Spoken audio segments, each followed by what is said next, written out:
آج ہم قانون کے ان اوراق کو پلٹنے جا رہے ہیں جو اکثر صرف وکیلوں اور ججوں تک محدود سمجھے جاتے ہیں۔ جی، لیکن ان کا تعلق ہر شہری کی آزادی سے ہے۔ بالکل، ہمارے پاس ضابطہ فوجداری 1898 کے کچھ حصے ہیں، اور ہمارا مقصد ان میں چھپے ہوئے ان اصولوں کو سمجھنا ہے جو ریاست کے اختیار اور ایک فرد کے حقوق کے درمیان ایک لکیر کھینچتے ہیں۔ اور یہ صرف ایک نظریاتی بحث نہیں ہے، یہ وہ قانون ہیں جو روزمرہ کی زندگی میں پولیس کے رویے اور ایک شہری کے طور پر ہمارے تحفظات کی بنیاد ہیں۔ تو آئیے اس کا جائزہ لیتے ہیں۔ فرض کریں ایک شخص کو سرے عام گرفتار کیا جاتا ہے۔ ہم اس لمحے سے سفر شروع کریں گے اور دیکھیں گے کہ قانون کے مطابق قدم بقدم کیا ہونا چاہیے، کون گرفتار کر سکتا ہے، پہلے 24 گھنٹے اتنے اہم کیوں ہیں، اور آخر میں رہائی کا راستہ کیسے بنتا ہے۔ بالکل، یہ سمجھنا کہ گرفتاری کا قانونی طریقہ کار کیا ہے، اختیارات کے غلط استعمال کے خلاف سب سے بڑا دفاع ہے۔ تو چلیں اس سفر کا آغاز کرتے ہیں، اور سب سے پہلے ایک ایسی بات سے شروع کرتے ہیں جو شاید بہت سے سننے والوں کے لیے انتہائی حیران کن ہو۔ جی، کہ گرفتاری کا اختیار صرف پولیس کے پاس نہیں ہے۔ جی ہاں، ضابطہ فوجداری کی دفعہ 59 کے مطابق ایک عام شہری یعنی آپ اور میں بھی کسی کو گرفتار کر سکتے ہیں۔ میرے خیال میں زیادہ تر لوگوں کو اس کا علم نہیں ہوگا۔ جی ہاں، یہ ایک بہت اہم نقطہ ہے۔ قانون ایک شہری کو یہ اختیار دیتا ہے، لیکن یہ لامحدود نہیں ہے۔ اس کی دو بنیادی شرائط ہیں۔ کیا شرائط ہے؟ پہلی، کہ وہ جرم آپ کی موجودگی میں یعنی آپ کی آنکھوں کے سامنے کیا گیا ہو، اور دوسری کہ وہ جرم سنگین نوعیت کا ہو جسے قانون کی زبان میں قابل دستاندازی اور ناقابل ضمانت کہا جاتا ہے۔ اچھا، یا پھر وہ شخص کوئی اشتہاری مجرم ہو۔ ایک منٹ، یہاں آپ نے قابل دستاندازی جرم کا ذکر کیا۔ عام سننے والے کے لیے اس کا کیا مطلب ہے؟ کیا یہ کسی بھی جرم کے لیے ہو سکتا ہے، جیسے کوئی چھوٹی موٹی چوری؟ بہت اچھا سوال ہے۔ قابل دستاندازی کا مطلب ہے ایک ایسا سنگین جرم جس میں پولیس کو اختیار ہے کہ وہ بغیر میجسٹریٹ کے وارنٹ کے کسی کو گرفتار کر لے۔ مثلاً قتل، ڈکیتی، اغوا برائے تاوان۔ چھوٹی موٹی چوری یا لڑائی جھگڑا عام طور پر اس زمرے میں نہیں آتے۔ اچھا، انہیں ناقابل دستاندازی کہا جاتا ہے، اور ان کے لیے پولیس کو پہلے میجسٹریٹ سے اجازت لینی پڑتی ہے۔ تو ایک عام شہری کا اختیار صرف ان سنگین جرائم تک محدود ہے۔ ٹھیک ہے، تو فرض کریں کہ شرائط پوری ہو گئیں اور ایک شہری نے کسی کو رنگے ہاتھوں پکڑ لیا، اب آگے کیا؟ کیا وہ اسے اپنے ساتھ گھر لے جا سکتا ہے؟ ہرگز نہیں، اور یہی پر اس اختیار کی سب سے اہم حد آتی ہے۔ قانون کہتا ہے کہ گرفتاری کے فوراً بعد بغیر کسی غیر ضروری تاخیر کے اس شہری کی ذمہ داری ہے کہ وہ گرفتار شدہ شخص کو قریب ترین پولیس آفیسر کے حوالے کرے۔ یا پولیس اسٹیشن لے جائے؟ جی، یا اسے پولیس اسٹیشن لے جائے۔ وہ خود تفتیش نہیں کر سکتا، اسے اپنی تحویل میں نہیں رکھ سکتا، اور نہ ہی خود کوئی سزا دے سکتا ہے۔ اس کا کردار صرف مجرم کو نظام کے حوالے کرنے تک ہے۔ یہاں ایک بہت دلچسپ نکتہ ہے۔ اگرچہ قانون ایک عام شہری کو یہ اختیار دیتا ہے، لیکن عملی طور پر یہ بہت خطرناک بھی ہو سکتا ہے۔ بالکل۔ مطلب اگر گرفتاری کے دوران ضرورت سے زیادہ طاقت کا استعمال ہو جائے، یا بعد میں یہ ثابت نہ ہو سکے کہ جرم واقعی قابل دستاندازی تھا، تو گرفتار کرنے والا شہری خود قانونی مشکل میں پھنس سکتا ہے۔ جی، اس پر حملہ کرنے یا غیر قانونی طور پر قید کرنے کا الزام لگ سکتا ہے۔ اس لیے یہ اختیار تو ہے، مگر اسے استعمال کرنا ایک بہت بڑی ذمہ داری ہے۔ تو ایک عام شہری کا کردار مجرم کو پکڑ کر پولیس کے حوالے کرنے پر ختم ہو جاتا ہے، لیکن اختیارات کی اس سیڑھی میں اس سے اوپر کون ہے؟ ظاہر ہے عدلیہ کا بھی ایک کردار ہے۔ جی، وہیں پر میجسٹریٹ کا اختیار سامنے آتا ہے۔ دفعہ 64 میجسٹریٹ کو ایک غیر معمولی اختیار دیتی ہے۔ کیا اختیار؟ اگر کوئی جرم کسی میجسٹریٹ کی موجودگی میں ان کے دائرہ اختیار کے اندر سرزد ہو تو وہ خود اس شخص کو گرفتار کر سکتے ہیں، یا کسی بھی شخص کو اپنی موجودگی میں گرفتاری کا حکم دے سکتے ہیں۔ اور دفعہ 65 وہ بھی تو اسی سے متعلق ہے۔ جی، دفعہ 65 اس اختیار کو مزید وسعت دیتی ہے۔ اس کے مطابق ایک میجسٹریٹ اپنے دائرے اختیار میں کسی بھی ایسے شخص کو گرفتار کر سکتا ہے یا کروا سکتا ہے جس کے خلاف وہ وارنٹ جاری کرنے کا اختیار رکھتا ہو۔ اچھا، اس کی کوئی مثال؟ مثال کے طور پر اگر ایک میجسٹریٹ عدالت میں بیٹھا ہے اور اسے پتہ چلتا ہے کہ کمرہ عدالت میں موجود ایک شخص کسی دوسرے کیس میں مطلوب ہے تو وہ وہیں پر اسی گرفتاری کا حکم دے سکتا ہے، چاہے اس وقت اس کے پاس وارنٹ نہ بھی ہوں۔ ٹھیک ہے، تو گرفتاری عمل میں آ گئی، چاہے وہ پولیس نے کی ہو، کسی شہری نے یا میجسٹریٹ کے حکم پر۔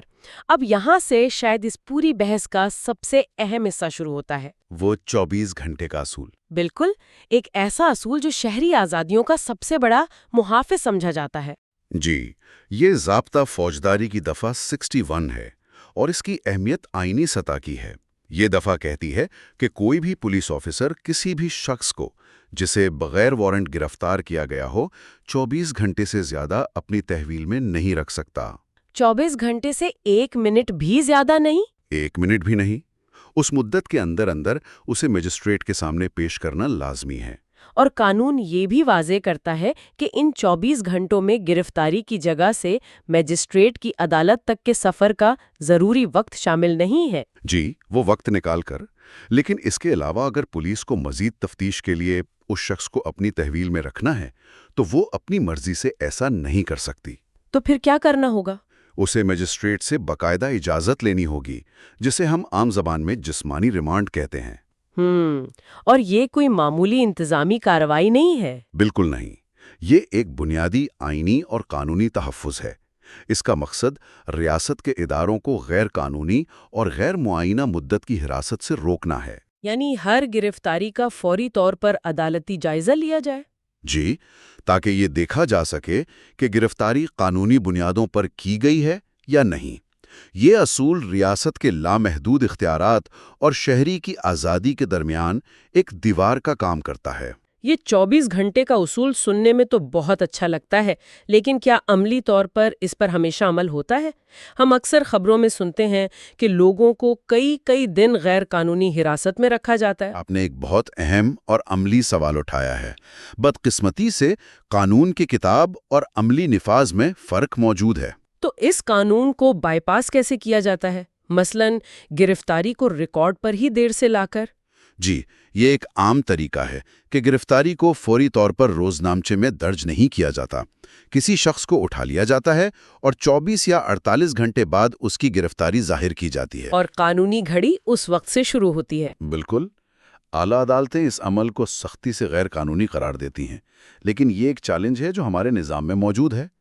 اسی لیے دفعہ 60 بھی اہم ہے، جو کہتی ہے کہ گرفتار شدہ شخص کو بغیر غیر ضروری تاخیر کے میجسٹریٹ کے سامنے پیش کیا جائے۔ تو کسی کو نظام میں گم ہونے سے بچانے کے لیے لازمی ہے کہ اس کی گرفتاری کا کوئی ریکارڈ ہو، کوئی کاغذی کارروائی ہو؟ جی بالکل۔ اصل میں اس سب کے پیچھے جو سوچ ہے وہ احتساب کی ہے۔ دفعہ 62 اسی مقصد کے لیے بنائی گئی ہے۔ اچھا، وہ کیا کہتی ہے؟ یہ پولیس اسٹیشن کے انچارج افسران پر لازم کرتی ہے کہ وہ اپنے علاقے میں بغیر وارنٹ کے ہونے والی تمام گرفتاریوں کی رپورٹ فوری طور پر متعلقہ حکام کو بھیجیں۔ کون حکام کو؟ ان حکام میں ضلع ناظم، ڈسٹرکٹ سپرنٹینڈنٹ آف پولیس اور ماضی میں ڈسٹرکٹ پبلک سیفٹی کمیشن شامل تھے۔ اس کا مطلب یہ ایک طرح کا چیک اینڈ بیلنس ہے کہ کوئی بھی ادارہ اپنی منمانی نہ کر سکے۔ بالکل۔ اس کا مقصد شفافیت پیدا کرنا ہے۔ جب ایک باقاعدہ رپورٹ بنتی ہے اور مختلف اداروں کو بھیجی جاتی ہے تو گرفتاریوں کا ایک سرکاری ریکارڈ بن جاتا ہے۔ اور اس سے اختیارات کے غلط استعمال کو روکنے میں مدد ملتی ہے۔ جی، یہ ایک انتظامی نگرانی کا نظام ہے جو قانونی نگرانی کے ساتھ ساتھ چلتا ہے۔ اب آتے ہیں رہائی کے عمل پر۔ اگر کسی کو گرفتار کر لیا گیا تو کیا پولیس اپنی مرضی سے اسے چھوڑ سکتی ہے؟ مثلاً اگر تفتیش میں کچھ نہ نکلے؟ نہیں، قانون اس معاملے میں بھی بہت واضح ہیں۔ دفعہ 63 کہتی ہے کہ ایک بار جب کوئی شخص قانونی حراست میں آ جاتا ہے تو اسے رہا کرنے کے صرف 3 ہی طریقے ہیں۔ اور وہ کیا ہیں؟ یا تو اسے اس کے اپنے مچلکے پر رہا کیا جائے، یا اس کی ضمانت منظور ہو جائے، یا پھر مجسٹریٹ کا کوئی خصوصی حکم آئے۔ یعنی پولیس آفیسر اپنی مرضی سے یہ فیصلہ نہیں کر سکتا کہ چلو اسے جانے دو؟ بالکل نہیں۔ رہائی کا فیصلہ بھی ایک قانونی طریقہ کار کے ذریعے ہی ہوگا، جو کہ عام طور پر عدالتی عمل کا حصہ ہوتا ہے۔ یہ واقعی ایک جامع نظام لگتا ہے۔ اب ایک آخری لیکن بڑی ڈرامائی صورتحال پر بات کرتے ہیں۔ اگر کوئی شخص قانونی حراست سے فرار ہو جائے تو کیا ہوگا؟ قانون اس معاملے میں بہت واضح ہے، خاص طور پر دفعہ 66 میں۔ تو کیا پولیس کو نئے سرے سے وارنٹ لینے پڑیں گے؟ نہیں، ایسا نہیں ہے۔ جس بھی شخص کی حراست سے کوئی فرار ہوا ہو، چاہے وہ پولیس آفیسر ہو یا کوئی عام شہری، وہ فوری طور پر اس مفرور شخص کا پیچھا کر سکتا ہے اور اسے پاکستان میں کہیں بھی دوبارہ گرفتار کر سکتا ہے؟ جی بالکل، اسے غرم تعاقب یا ہاٹ پرسوٹ کہتے ہیں۔ اس کے لیے کسی نئے وارنٹ کی ضرورت نہیں ہوتی، کیونکہ وہ شخص پہلے ہی قانونی حراست میں تھا۔ اور اگر وہ مفرور شخص کسی گھر یا عمارت میں چھپ جائے تو؟ اس کے لیے دفعہ 67 موجود ہے۔ وہ کہتی ہے کہ اس دوبارہ گرفتاری کے عمل میں وہی اختیارات حاصل ہوں گے جو عام گرفتاری کے لیے دفعات 47، 48 اور 49 میں دیے گئے ہیں، جن کا تعلق کسی جگہ میں داخل ہونے اور تلاشی لینے سے ہے۔ جی، یعنی اگر قانون نافذ کرنے والے ادارے کو یقین ہے کہ مفرور شخص کسی گھر میں چھپا ہے تو وہ اس گھر کے مالک سے داخلے کی اجازت مانگیں گے، اور اجازت نہ ملنے پر وہ قانون کے مطابق طاقت کا استعمال کر کے اندر داخل ہو سکتے ہیں۔ تو اس ساری گفتگو کا خلاصہ یہ ہے کہ قانون نے اختیارات اور حقوق کے درمیان ایک بہت محتاط توازن قائم کرنے کی کوشش کی ہے۔ جی بالکل۔ ہم نے دیکھا کہ گرفتاری کا اختیار صرف پولیس تک محدود نہیں، گرفتاری کے بعد 24 گھنٹے کا اصول شہری آزادیوں کے تحفظ کے لیے ریڑھ کی ہڈی کی حیثیت رکھتا ہے، اور ہر گرفتاری کی باقاعدہ رپورٹنگ اور نگرانی کا ایک نظام موجود ہے، اور رہائی کا عمل بھی ایک طے شدہ قانونی ضابطے کے تحت ہی ہو سکتا ہے۔ جی، اور یہ قانون جو ایک صدی سے بھی زیادہ پرانے ہیں، آج بھی ہمارے قانونی ڈھانچے کی بنیاد ہیں۔ ان کا بنیادی مقصد یہی ہے کہ قانون نافذ کرنے والے اداروں کو ضروری اختیارات تو ملیں، لیکن ساتھ ہی عام شہریوں کے بنیادی حقوق پامال نہ ہوں۔ تو اصل چیلنج ان قوانین پر ان کی روح کے مطابق عمل درآمد کو یقینی بنانا ہے۔ ہمیشہ سے یہی رہا ہے اور آج بھی یہی ہے۔ اور یہ گفتگو ایک سوال پہ ختم ہوتی ہے جس پر غور کیا جا سکتا ہے۔ آج کے ڈیجیٹل دور میں جہاں معلومات اور مواصلات کی رفتار اتنی تیز ہے، جہاں ایک میجسٹریٹ سے ویڈیو لنک پر چند منٹوں میں رابطہ کیا جا سکتا ہے، کیا بغیر غیر ضروری تاخیر اور 24 گھنٹے جیسی قانونی اصطلاحات کے معنی بدل نہیں گئے؟ یہ بہت اہم سوال ہے۔ کیا 1898 میں بنایا گیا یہ 24 گھنٹے کا اصول، جو اس وقت ایک ضروری تحفظ تھا، آج کے دور میں تفتیش کے لیے ایک غیر ضروری تاخیر کی وجہ تو نہیں بن رہا؟ یا اس کے برعکس، کیا ٹیکنالوجی کی مدد سے اس مدت کو مزید کم نہیں کیا جانا چاہیے تاکہ عدالتی جائزہ اور بھی فوری ہو سکے؟ You are watching Legal Gupshup and GK with MD, your source for legal, historical, and breaking news. Don't forget to like, subscribe, and share for more informative content.